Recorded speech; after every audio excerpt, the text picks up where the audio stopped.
شیخ اگر کوئی شخص اذان خود نہ دے مسجد میں جا کے اسپیکر میں ٹیپ لگا دے، جیسے کہ بعض لوگ یوں بھی کرتے ہیں کہ انہوں نے کوئی بڑی خوبصورت آواز میں اذان ریکارڈ کی ہوئی اپنے پاس، یا حرم کی کوئی کسی مؤذن کی اذان کو، تو وہ اگر وہ چلا دیں اسپیکر کے ساتھ ٹیپ لگا کے یا موبائل لگا کے اذان چلا دیں، تو کیا یہ شرعی اعتبار سے درست ہے؟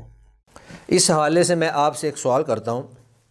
ایک ہے اذان اور ایک ہے اذان کی ریکارڈنگ۔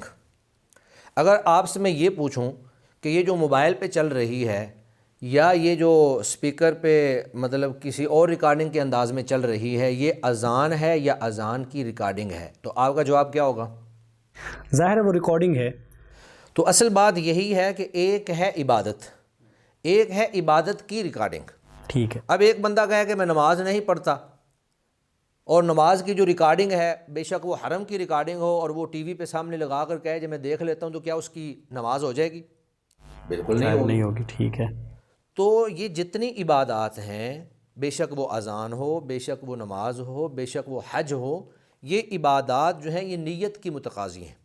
آپ نے جب بھی کوئی عبادت کرنی ہے اس میں آپ کا نیت کا ہونا ضروری ہے۔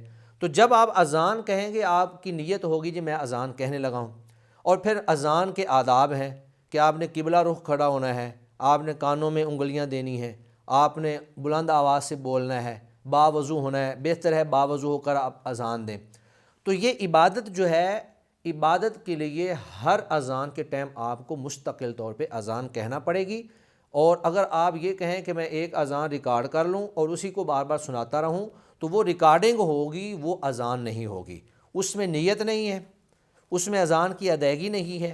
کیونکہ جب آپ اپنی زبان سے الفاظ کی ادائیگی کریں گے تو آپ کو اس پہ ثواب ملے گا۔